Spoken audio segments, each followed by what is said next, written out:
फैसल इकबाल ख्वाजा साहब भी हमारे साथ मौजूद हैं, माहिर माशियात हैं, टेक एक्सपर्ट हैं। बहुत शुक्रिया फैसल साहब। फैसल साहब, अगर हम पिछले 3 सालों का ज़रा हम देखें सूरत हाल को, पिछले 3 सालों में हुकूमत ने किस हद तक पीडीएल इकट्ठी कर ली है, ज़रा आप इस पर ज़रा रोशनी डालें, फिर ज़रा आगे हम बात करते हैं कि इस साल के हवाले से भी बात करते हैं। फिर साथ में जो आपको लगता है कि ये जो पीडीएल है ये परसेंटेज ऑफ सेल्स है या ये फिक्स पीडीएल थी जो इकट्ठी की जा रही है? बिस्मिल्लाहिर्रहमानिर्रहीम जी, इस पे बेसिकली जो आपका पहला सवाल है वो 3 साल का जो मैंने एनालिसिस किया आप लोगों के लिए, 2024-25 में ये जो लेवी था 1.281 ट्रिलियन इसको इन्होंने किया था बजट, जबकि 1.22 ट्रिलियन इकट्ठा हुआ था। इसी तरह 2025-26 में ये जो रिकॉर्ड हाई 1.567 ट्रिलियन हुकूमत ने इकट्ठा किया था। और इसी तरह जो अब नेक्स्ट 26-27 के लिए बजट इन्होंने किया है वो 1.68 ट्रिलियन है और होपफुली ये इस फिगर को भी क्रॉस कर जाएगा। बेसिकली पेट्रोल के ऊपर 80 रुपए पर लीटर इन्होंने फिक्स किया हुआ है और डीजल पे 77 से 78 रुपए पर लीटर है, जो कि 24% इन केस ऑफ पेट्रोल बनता है और 20.3% इन केस ऑफ डीजल बनता है। बेसिकली ये पेट्रोलियम लेवी क्यों लगाया गया, इसकी टू फोल्ड इसकी वजह थी। एक तो हुकूमत ने इस पे जनरल सेल्स टैक्स नहीं लगाया पेट्रोल और डीजल पे। उसकी क्या वजह थी कि अगर ये जनरल सेल्स टैक्स लगाते तो ये एनएफसी अवार्ड और 18वीं तरमीम के तहत ये इसमें सूबों का हिस्सा बन जाना था। तो उन्होंने इन दोनों प्रोडक्ट्स को जीएसटी से एग्जम्प्ट करके तो इसके ऊपर पेट्रोलियम लेवी आयद कर दिया कि लेवी जहाँ पे कलेक्ट होगा वो सिर्फ और सिर्फ फेडरल गवर्नमेंट की हिस्सा बनेगा। बेसिकली फेडरल गवर्नमेंट की कलेक्शन को एनहांस करने के लिए इन्होंने इस पेट्रोलियम लेवी को इन्फोर्स किया। जहां तक परसेंटेज का ताल्लुक है, ये कोई फिक्स परसेंटेज नहीं है, ये बेसिकली वेरी करती है according to the rate fix by the government. मतलब इस वक्त ये आप समझें कि फर्स्ट टाइम ये पेट्रोलियम लेवी लगा था 2013 में। उस वक्त 6 से 14 रुपए पर लीटर पीएमएनएन की गवर्नमेंट ने ये पेट्रोलियम लेवी लगाया था।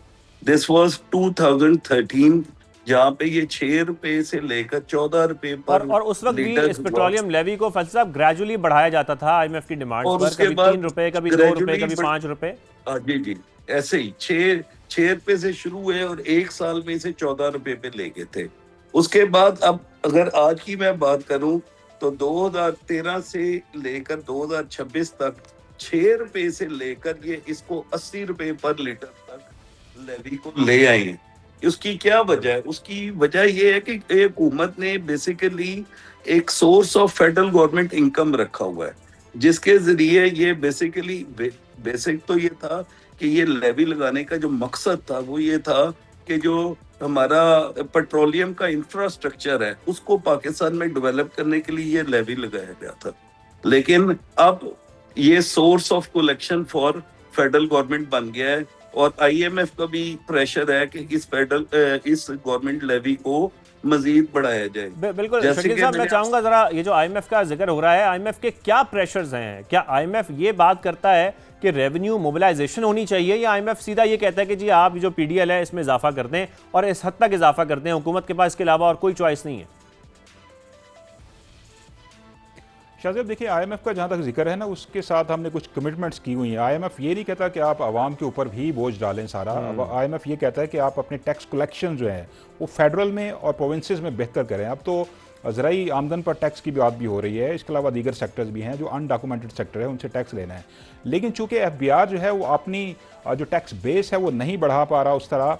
पिछले साल भी वो 1 ट्रिलियन रुपीज़ का शॉर्टफॉल हुआ था, उससे पहले भी 1 ट्रिलियन से ज़्यादा का हुआ था। तो ईजी जो वे है हुकूमत के पास वो पीडीएल में इजाफा करना है। जैसे अभी जिक्र हो रहा था कि 80 रुपए पर लीटर पेट्रोल के ऊपर, फिर 77 से ज़्यादा डीजल के ऊपर है। तो 1.7 ट्रिलियन रुपीज़ इस साल कलेक्ट करने हैं गवर्नमेंट ने।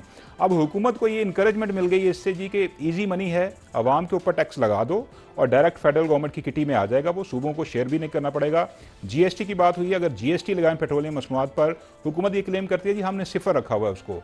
सिफर इसलिए रखा हुआ है, उसके अंदर भी एक स्ट्रेटजी है कि अगर जीएसटी लगाएंगे तो वो तकरीबन 40 रुपये पर लीटर जीएसटी बनता है पेट्रोलियम प्रोडक्ट। तो लेवी जो है पेट्रोलियम वो 80 रुपये तक हुकूमत ले जा चुकी है। और शकील साहब, इसमें एक और बड़ी अहम बात वो ये कि ये भी साबित करता है कि एफबीआर के अपने टारगेट पूरे नहीं होते। एफबीआर ने हदफ से 1000 अरब रुपए कम टैक्स जमा किया। दूसरी जानेब जो डॉक्यूमेंटेड इकोनॉमी है, इसका मतलब है कि वो इस वक्त तमाम पैसा इकट्ठा नहीं कर पा रही कि हुकूमत के जो टारगेट्स हैं पूरे हो सकें, तो इस तरीके से फिर ये पैसा इकट्ठा किया जाता है, यानी कि पीडीएल के तरीके से पैसा इकट्ठा किया जाता है।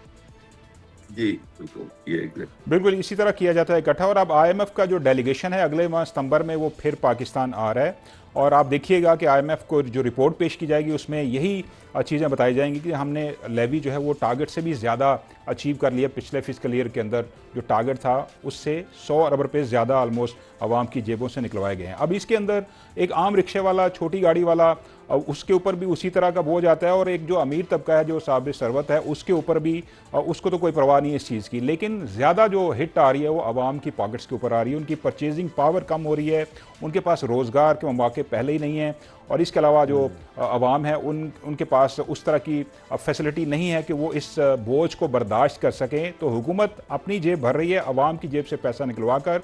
इसमें सबसे ज़्यादा middle class, lower middle class जो तबका है वो सफ़र कर रहा है और इसका कोई सलूशन नहीं है इसके अलावा कि हुकूमत पाकिस्तान जो एफबीआर के थ्रू जो टैक्स कलेक्शन है वो अफराद, वो तबका जो टैक्स नहीं दे रहा या टैक्स चोरी कर रहा है उनसे टैक्स कलेक्ट करें, बाय फोर्स करें या किसी भी तरीके से करें और आवाम को रिलीफ दें। और हुकूमत आवाम को रिलीफ दे सकती है अगर देना चाहे तो, लेकिन उसके लिए हुकूमत वेट कर रही है कि जी आईएमएफ से अप्रूवल ली जाए। तो बहुत सारी चीज़ें आईएमएफ के खाते में डाल दी जाती हैं लेकिन हुकूमत की अपनी नीयत भी नहीं लग रही कि आवाम को रिलीफ दिया जाए।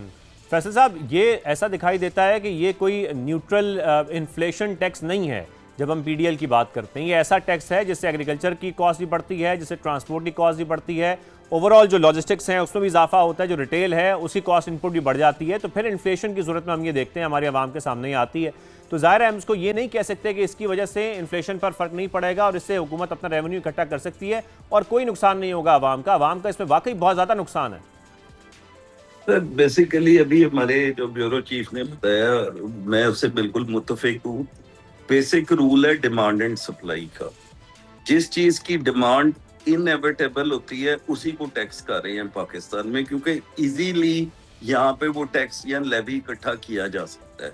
अब फॉर एग्जांपल आप देखें इकोनॉमी में फ्यूल प्राइस ये जितनी मर्जी कर दें, जो उसकी नेसेसरी कंजम्पशन है वो तो होनी है और उस नेसेसरी कंजम्पशन की एक परसेंटेज या एक समझ लें उसके ऊपर इन्होंने रेवेन्यू टारगेट कर दिया है जिससे ये इजी मनी कलेक्ट कर लेते हैं और ये फेडरल गवर्नमेंट की किटी में आ जाती है, जहां से हम अपनी आईएमएफ की डेट सर्विसिंग और इसी तरह हम अपने लोन जो रीपे कर रहे हैं। जैसे अभी पिछले दिनों आपने देखा होगा फेडरल गवर्नमेंट ने एक काफी इश्तिहार चलाए कि हमने रिकॉर्ड लोन वापस किया है। तो बेसिकली ये जो लेवी है ना, इस लेवी का बेसिस क्या है कि हमारी जो पेट्रोल है या हमारा जो एनर्जी सोर्सेज है ये इनकी डिमांड इनएविटेबल है। डिमांड इसकी जो है वो है ही है, तो इस पे टैक्स इकट्ठा करना जो है वो इजी है। अब जो बात सेकंड पार्ट की आपने कि इन्फ्लेशन, अब देखें ऑब्वियसली जब भी अगर हम लेवी बढ़ाएंगे या पेट्रोल प्राइस बढ़ाएंगे तो बेसिकली तो ओवरऑल इकोनॉमी पे इसका एक एडवर्स इफेक्ट आएगा।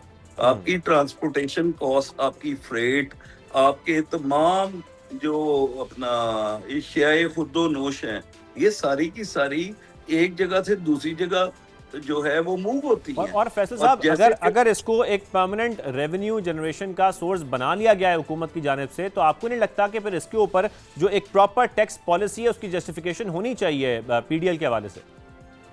बेसिकली सर मैंने आपको पहले भी ये बताया कि पीडीएल जब लगाया गया था 2013 में, वो था इंफ्रास्ट्रक्चर डेवलपमेंट कॉस्ट के लिए लगाया गया था कि पाकिस्तान में जो हमारे मुख्तलिफ पेट्रोल के ऑयल वेल्स वगैरह जो हमने दरियाफ्त करने हैं या हमने पावर से रिलेटेड जितनी तरक्की करनी है पाकिस्तान में, ये तो लेवी उसको फाइनेंस करने के लिए लगाया गया था, लेकिन लेटर ऑन इसकी शक्ल बदलती गई और आज ये लेवी जो है ये यूज हो रहा है हमारे प्रोजेक्शन में, जीडीपी के प्रोजेक्शन में, क्योंकि ये एक बड़ा आसान है, टैक्स टू जीडीपी रेशो में भी इसको डाल रहे हैं, प्लस ये लोन की वापसी के लिए भी ये पेट्रोलियम लेवी को एज ए टूल इस्तेमाल किया जा रहा है जी।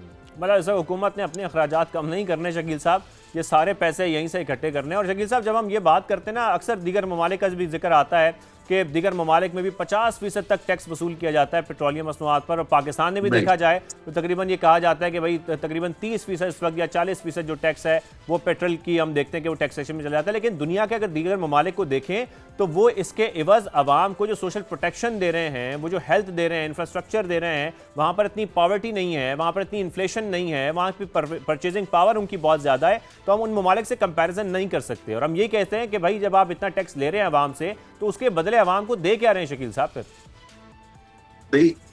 अगर इसका बिल्कुल मैं शाहजेब, जवाब आप दूं, देखें कि हम वियतनाम, भूटान और इस तरह के जो कंट्रीज़ हैं, मुख्तलिफ कंट्रीज़ हैं जिसमें टर्किया भी है, बाकी रीजनल कंट्रीज़, बांग्लादेश देख लें, अगर पर कैपिटा इनकम देखें तो उन मुल्कों की हमसे ज़्यादा है, उनकी एक्सपोर्ट्स भी ज़्यादा हैं, और हम आवाम से टैक्स तो कलेक्ट कर रहे हैं, उनकी जेबों से पैसा निकलवा रहे हैं, लेकिन उनको रिलीफ नहीं दे रहे। आप देखें सरकारी अस्पतालों में चले जाएं, आपको दवाई नहीं मिलेगी, आपके पास जो एजुकेशन है सरकारी वो नहीं है, लोग प्राइवेट जो सेंटर्स हैं उनके पास जाने पर मजबूर हैं, तालीमी इदारों के पास, आवाम के पास परचेजिंग पावर नहीं है। और सबसे अहम बात ये कि जो अभी बात हो रही थी पेट्रोलियम लेवी की, हुकूमत अपना बजट खसारा जो है वो कम करने के लिए इसको इस्तेमाल करी एज ए टूल। आप देखिए 1.7 ट्रिलियन रुपीज़ की अगर हुकूमत ने बजट डेफिसिट में कमी की है, तो आप देखें तो 1500-1600 अरब रुपये तो हुकूमत ने आवाम की जेबों से निकलवा लिए। तो ये कोई बहुत बड़ा मार का या तीर नहीं मारा गवर्नमेंट ने। वजह यह है कि अगर आवाम इस्तेकाम के लिए, इस फिजिकल कंसोलिडेशन के लिए कुर्बानियाँ दे रहे हैं 3-4 साल से, उससे पहले भी दे रहे थे, लेकिन अब तो इंतहा हो गई है। 3-4 साल से बहुत ज़्यादा पिस गए हैं आवाम। आप देखें कारोबारी तबका अलग परेशान है, आम आवाम अलग परेशान है, घरों के अंदर लोगों को मसाइल हैं, परचेजिंग पावर ना होने की वजह से महंगाई बहुत ज़्यादा है। तो रिलीफ जो है आवाम, हुकूमत की तरफ से आवाम को जो मिलना चाहिए वो नहीं मिल रहा। आप देखें कि 1468 अरब रुपये वफाकी हुकूमत और सूबों ने बजट सरप्लस दिया जी पिछले माली साल। इसका मतलब ये है कि आपके पास पैसे मौजूद थे, आपने अवामी फलाह व बहबूद के जो मंसूबे हैं उनके ऊपर पैसा खर्च नहीं किया, और आपने वो भी सरप्लस बजट अपना शो कर दिया जी, ये भी हमें बचत हुई है। तो बचत अगर इतनी ज़्यादा हो रही है, मुख्तलिफ मदों में 4-5 हमने गिनवा चुके हैं, तो अगर इतनी ज़्यादा बचत है हुकूमत की और शकील साहब ना सिर्फ ये, अगर हमने ये भी देखा कि जो हदफ था उससे भी ज़्यादा पीडीएल वसूल किया गया है, तो उससे भी आवाम को रिलीफ दिया जा सकता था, उसकी डिवीजन बेहतर की जा सकती थी, पीडीएल में कमी की जा सकती थी। ये तमाम ऑप्शंस हुकूमत के पास मौजूद थी। अगर ये इंटेंट है कि आवाम को किसी किस्म का रिलीफ कोई देना है, हमारे साथ मौजूद रहिए।